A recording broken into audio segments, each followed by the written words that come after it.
इस क्लास 11 के इस सारा आकाश की वीडियो में आपका स्वागत है। पिछले वीडियो में हमने अध्याय 3 तक को जो है कवर किया है। अध्याय 4 हमारा चल रहा था। मैंने कहा है कि आपको क्वेश्चंस जो इम्पोर्टेंट है उसको लेते हुए कवर करते हुए हमें चलना है। यहाँ पर सिर्फ आपको इम्पोर्टेंट जो बातें हैं वहीं पर हम ले चल रहे हैं। तो अब जब समर वास्तविकता से रूबरू हो गया है, वास्तविकता से उसका परिचय हो गया है, तो अब बहुत सारी बातें वह भूल जाना चाहता है।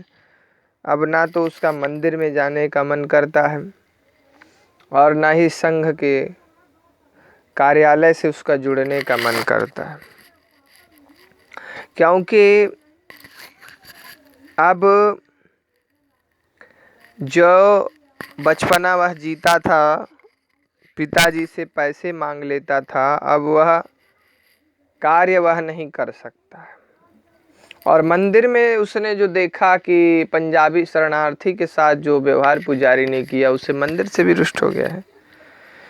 तो अब उसकी सोच एक अलग तरह की है। देखिए क्या कहा है उपन्यासकार राजेंद्र यादव जी ने।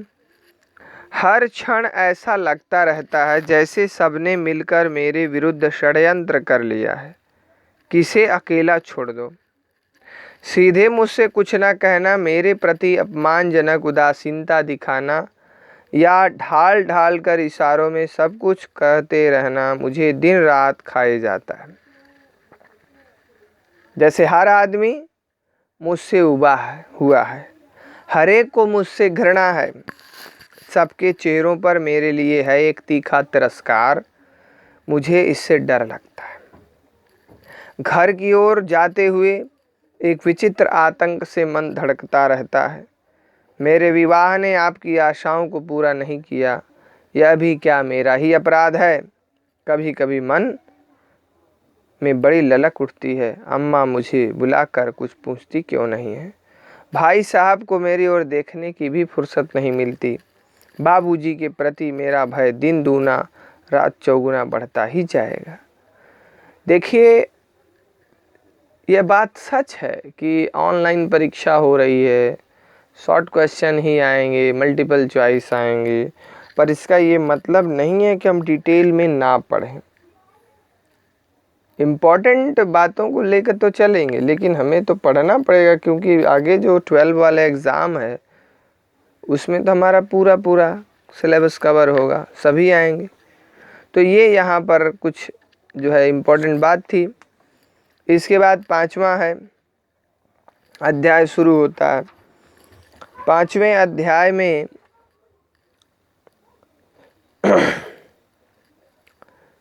है कि अब समर तो प्रभा के साथ बातचीत नहीं करना चाहता, लेकिन वह चाहता है कि इसकी खबर भी मुझे मिलती रहे, क्या करती है क्या नहीं करती है। इसलिए अपनी बहन मुन्नी को माध्यम बनाता है। मुन्नी कितने साल की छोटी है समर से? तो 2 साल की छोटी है, यानी हम कह सकते हैं समर 2 साल का बड़ा है मुन्नी से। तो इस तरह वो अपनी बहन से कहता है कि मैं सच कहता हूँ, मैं घर छोड़कर भाग जाऊंगा। भले ढंग से पढ़ना चाहता हूँ सो पढ़ाया तक तो जाता नहीं। अब 4 शादियां करके रख दो, मैंने रुआंसे स्वर में कहा। ठीक है, तो यहाँ इस तरह की बात है और उसको लगता है कि ये प्रभा हमारे से बात नहीं कर रही है। तो देखिए, कहा है कि कभी कभी तो मैं सिहर उठता हूँ, सारी जिंदगी इस घमंडी लड़की के साथ कैसे कटेगी, हमारा और उसका भविष्य क्या होने जा रहा है। और यह फिर नए सिरे से उठने वाली दूसरी शादी की बात। आप समझ रहे हैं, घर में दूसरे शादी की भी बात उठ रही है कि अगर लग रहा है कि हमारे बेटे को, हमारे लड़के को बहू पसंद नहीं है तो दूसरी शादी करी जाए। तो कहीं मुन्नी इस बारे में तो नहीं कह रही थी, ऐसा बात सोचता है। ठीक है, इसके बाद यहाँ पर कुछ आता है कि बड़े भाई का नाम प्रायः लोग नहीं जानते, तो उसके बड़े भाई का नाम धीरज है समर के। यहाँ पर देखिए आता है, बाबूजी गुस्सा होते हैं समर पर, क्योंकि समर का विवाह करा दिया, अब समर कुछ कमाता है नहीं, इसलिए कहते हैं कि उसे कुहनी से दबाकर बोले, ये मेरी पेंशन के 25 रुपए आए, सो इन्हें तुम ले लो। हमें क्या, हम तो हड्डे पेलने हैं, हमें तो हड्डे पेलने हैं जिंदगी भर, सो तुम्हारे लिए करेंगे। करम में लिखा के लाए थे कि लड़के धींगरे ऊँट हो जाएं, तब तक खिलाना, सो खिलाएं। कल परसों अमर रो रहा था कि उसकी फीस भी जानी है। अभी दिवाली गई, खर्च के मारे ढेर हुआ जा रहा है। कमाने वाला वही एक धीरज है, यानी सबसे बड़ा लड़का। ठीक है, सो उसे तुम नोच के खा जाओगे, साफ दिख ही रहा है। उन्होंने कमीज के भीतर हाथ डालकर बनियान की जेब से नोट निकाले और बिना गिने ही मेरे सामने खाट पर डाल दिए। अब उठा लो इन्हें, यूँ खड़े खड़े मेरा मुंह क्यों ताक रहे हो। ठीक है, क्योंकि बाबूजी से पैसा मांग रहा है। तो यहाँ एक समस्या है कि अनएम्प्लॉय है, रोजगार नहीं है, उससे समय विवाह कर देना पढ़ाई लिखाई के समय में, तो कई सारी परेशानियाँ आती हैं। यहाँ है कि जो बचपन में विवाह होते हैं उनकी भी समस्या, बाल विवाह की भी समस्या यहाँ पर रचनाकार ने उठाई है। उसका ही नहीं, उसकी बहन का भी विवाह हुआ है, तो भी जो है सफल नहीं होता है। ठीक है, इसके बाद हम छठे अध्याय में आते हैं। यहाँ पर भी क्या है कि वही खींचतानी घर परिवार की चलती रहती है। ज़्यादा कुछ यहाँ पर भी ऐसा नहीं है कि आपके लिए इम्पोर्टेंट हो, पर कहानी को आगे बढ़ाने के लिए तो ज़रूरी है। ठीक है, अब ये तो बार बार एक ही बात चाहता है कि किसी भी तरह उसका पता लगाएं, क्या करती है क्या नहीं करती। अब उसको अगर ज़्यादा दुख मिलेगा तो इसे बड़ी प्रसन्नता होगी।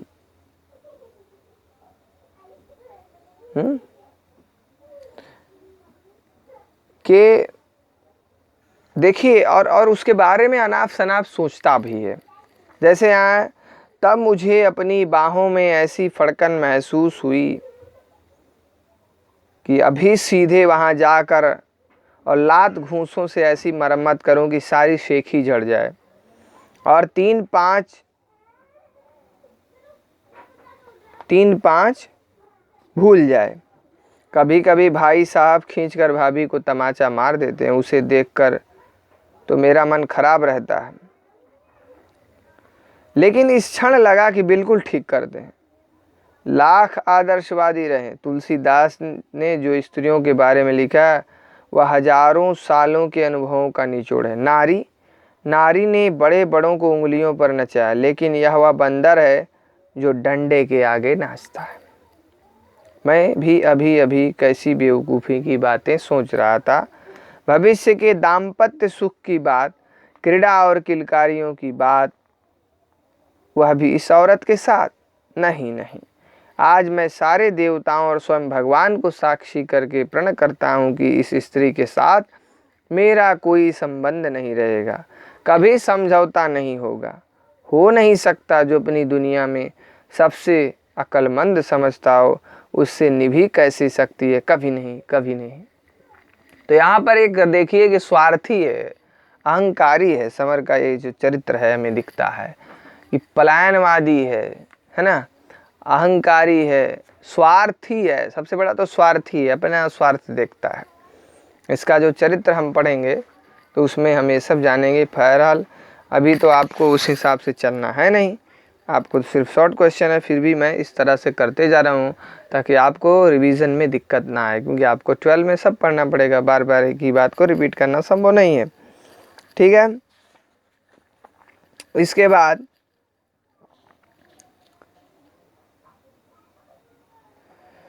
और एक बात है, वो चाहता है कि बार बार प्रभा को अपमानित करे, जैसे कि मैंने आपको बताया। देखिए यहाँ पर लिखा भी गया है कि हाँ, मेरा पहले दिन का व्यवहार बिल्कुल ठीक था, उससे कोई भी बात अनुचित नहीं थी, ऐसे व्यक्ति के साथ यही होना चाहिए था। आज से तो इसका मान मर्दन मेरा पहला लक्ष्य हो गया, ऐसा वह सोचता है। ठीक है। तो इसके बाद है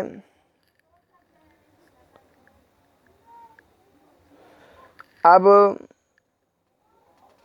परिवार में जो चलता है कला कि अम्मा जी कहती हैं कि लड़के की हमारी ज़िंदगी बर्बाद हो गई, लड़के कोई सुख नहीं है, अब शादी करने का मन नहीं करता, ऐसा ऐसा जो है कहते हैं। अब होता है कि भाई शादी हुई है, ये लोग दूरी क्यों बना के हैं, घर में बहुत सारी जो बातें होती हैं। ठीक है। और इसी दौरान घर में भाभी जो है एक बच्ची को जन्म देती हैं। इस तरह का जो है पूरा किस्सा यहाँ पर भरा पड़ा है। और यहाँ एक प्रसंग है जो मुझे लग रहा है कि मैं पढ़ूं, क्योंकि अनजानी जो बालिका है, जिसको ज्ञान नहीं दुनियादारी का, उसकी एक गलती के लिए इतना घर में कोहराम मचता है। तो देखिए वो कह रहा है, कभी कभी मैं खुद अपने ऊपर झुंझला उठता, क्या यह दिन रात प्रभा कैसी खाती है, कहाँ रहती है, कैसे काम करती है, कहीं जरा से भी आराम तो नहीं करती। अच्छे खासे दाल साग में मौके बेमौके नमक मिर्च ज़्यादा कम बताता रहता हूँ। ज़रूरत गैर ज़रूरत अम्मा मुन्नियाँ भाभी से उसे सुना कर तानेबाजी की बातें कहता हूँ, कटु कटाक्ष करता हूँ, मतलब किसी न किसी रूप में अपना ध्यान उसी ओर लगाए रहता हूँ, मानो कोई और काम ही मेरे लिए दुनिया में नहीं बचा। और भाई, अरे भाई मुझे पढ़ना है, इतना मन उसमें क्यों नहीं लगाता। अगर इस बार फेल हो गए तो दुनिया भर की बदनामी मिलेगी तो मिलेगी ही, आगे के सारे रास्ते बंद हो जाएंगे।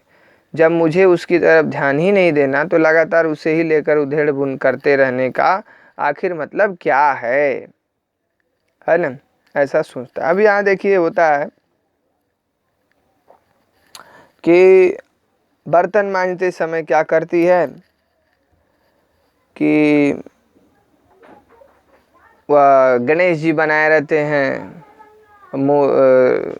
धागा लपेट कर, मोली लपेट करके एक पत्थर के, तो उससे ही वह बर्तन मांज लेती है। अब इसको लेके घर में कोहराम मचता है। देखिए थोड़ा इसका आनंद लीजिए। सब सहमे से एक ओर खड़े थे। कोठरी में अपनी चारपाई पर पड़ी भाभी खूब फूट फूट कर रो रही थी। आग लगे ऐसी पढ़ाई में, पढ़ाई अपने लिए होगी कि दूसरे की जान लेने को होगी। हाय राम, पता नहीं अब क्या होने वाला है। मुन्नी एक ओर खड़ी चुपचाप देख रही थी। इतना तो समझ गया कि कोई गंभीर बात हो गई है। डरी सामी सी एक ओर खड़ी प्रभा को देखते ही कहा जा सकता था कि अपराध इसी ने किया है। कुछ दृढ़ बनाने का प्रयत्न करके उसने भर्राए गले से कहा, अम्मा जी मुझे पता होता तो मैं कभी भी नहीं करती। मैंने समझा कि कोई सादा मिट्टी का ढेला है। सादा मिट्टी का ढेला तो है ही, अम्मा बिफर कर बोली, और हमारी पुरखा हमें जवाब दिए चली जा रही हैं। तुमने समझा काहे को? तेरे तो हिये माथे की फूट गई थी ना, अंधी थी, दिखाई थोड़े ही दिया होगा कि उसमें कलावा बना था या नहीं। बात पर बात कहे चली जा रही हैं, जो एक भी बात बिना जवाब दिए छोड़ी हो। अच्छी सीख सिखाई है तेरे माँ बाप ने बड़ों से जबान लड़ाने की। एक तो तबासा मुंह खोले डोलती फिरे, कोई आए कोई जाए किसी की चिंता ही नहीं, और ऊपर से कैंची जैसी जबान चलावे। मेरी बेटी होती तो इतने जवाब पर तो जबान खींचकर जिंदा गाड़ देती। अम्मा की तेजी बेहद बढ़ गई, यहाँ तक कि जवाब देने की बात कहने के साथ ही उन्होंने अपने को अपमानित भी महसूस कर लिया और फौरन ही रोने लगी। ब्रज भाषा है, क्योंकि आगरे की जो बोली है वो ब्रज भाषा है, तो कहानीकार ने, रचनाकार ने, राजेंद्र यादव जी ने उसी बोली का इस्तेमाल यहाँ पर किया है। ठीक है, तो पूरी वह बोली नहीं है, लेकिन ब्रज का प्रभाव है इस हिंदी पर, खड़ी बोली पे। मेरी समझ में मामला कुछ आया कुछ नहीं, फिर भी मुन्नी से तेज स्वर में पूछा, मुन्नी क्या बात है? मेरे चढ़े तेवर देखकर मुन्नी ने कोई जवाब ही नहीं दिया। कुंवर ने बताया, कुंवर सबसे छोटा है। ठीक है, समर, धीरज, समर, अमर, फिर कुंवर, कुंवर सबसे छोटा।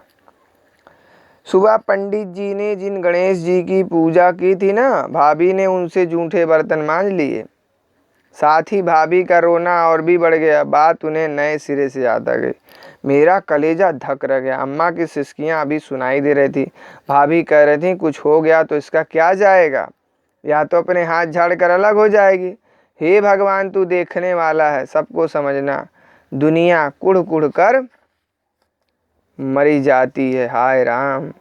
सांस खींची, जोर से दांत भींचे और मैं दंदनाता हुआ सीधा एकदम उसके सामने जा पहुंचा। अपलक निगाहों से घूरता हुआ जैसे बिल्ली चूहे को झपट रही हो। दाहिना हाथ ढीला किया, एक बार तोला और फिर तड़ाक। सारी शक्ति से पड़े तमाचे की 5 उंगलियां प्रभा के बाएं गाल पर उभर आई। वाहे को झोंका खाकर गिरते गिरते संभली और यूं ही धम से बैठ गई। मैंने कहा, हरामजादी, यहाँ रहना है तो ठीक से रहो, नहीं तो जहाँ जगह दिखे अभी चली जाओ। बड़ी नास्तिक की बच्ची बनी है।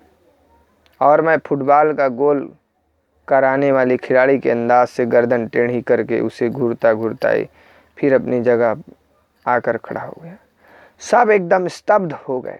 अम्मा का सारा क्रोध और आंसू एक साथ ही उड़ गए। भाभी चुप हो गए, लेकिन चाटा मारते ही एक ऐसी आत्मघाती ग्लानि का प्रचंड झटका मुझे अपने भीतर लगा कि मैं वहां खड़ा नहीं रह सका। उल्टे पांव वहां से लौट आया। चांटा मारने के बाद मुझे नहीं पता किसने क्या कहा, वह रोई या नहीं, वहीं पड़ी रही या किसी ने उठाकर भीतर डाल दिया है। हाँ, इतना याद है कि चांटा सारी शक्ति से और भरपूर पड़ा था और मेरी 5 उंगलियां झंझना उठी थी। तो ऐसा है। अब समर अपने पर थोड़ा पछतावा करता, पश्चाताप होता। देखिए, तब सहसा किसी ने जहर बुझी घृणा से भीतर कहा, नीच, कायर, कमीने, यही तेरा आदर्शवाद है, यही तेरे महान बनने के सपने हैं। इंटर में पढ़ता है और दुनिया भर के विचार बघारता है, और बिना अधिक सोचे न जाने कब की संचित रुलाई ऐसे जोर से फूट पड़ने को मचलने लगी कि मैं बेबस हो गया। वह क्या आंधी थी जिसमें मैं बह गया था, और फिर बेबस फपक फपक कर रोक पड़ा। चाहता था रोते रोते गल कर मेरा सारा अस्तित्व आंसुओं में ही बह जाए। ऐसी ग्लानि, अपमान भी अपने भीतर महसूस हो रही थी कि अपने दोनों गालों पर जोर से अंधाधुंध तमाचे मारूं, तमाचे ही तमाचे मारूं कि उंगलियां ही उंगलियां उछल आएं। ऐसा जो है, मैंने इस किस्से को इसलिए कहा क्योंकि यहाँ पर जो है इम्पोर्टेंट है प्रभा के चरित्र में। इस पर भी जो है बेचारी वह सब कुछ सहन करती है। ठीक है, तो इसके बाद ऐसे ही छोटी मोटी घटनाएं यहाँ चलती रहती हैं, और हम देखते हैं कि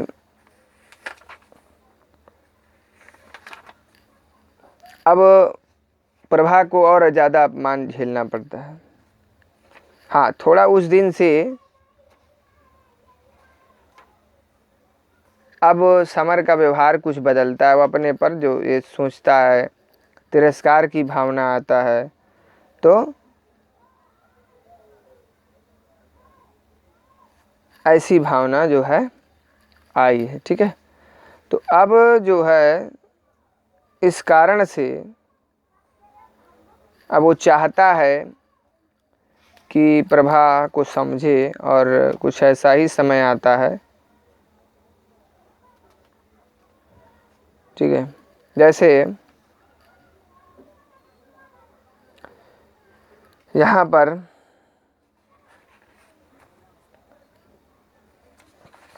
मैंने आपको दिखाया था 9वें अध्याय में परीक्षा हो जाती है और समर को थोड़ा राहत मिलती है। ठीक है, अब ये लोग जो है घर के लोग सुनते हैं क्या बात हो रही है क्या नहीं बात हो रही है। तो अचानक अब यहाँ 9वें अध्याय में हम जानते हैं कि यहाँ पर मुन्नी जो अपने घर में है, अब उसे बुलावा आ गया है कि वह ससुराल आए, क्योंकि ससुराल से उसकी चिट्ठी उसके पति ने भेज दी है। ठीक है, तो हम 9वें और 10वें अध्याय जो जहाँ तक आपका है अगले वीडियो में कवर करेंगे। तब तक के लिए धन्यवाद।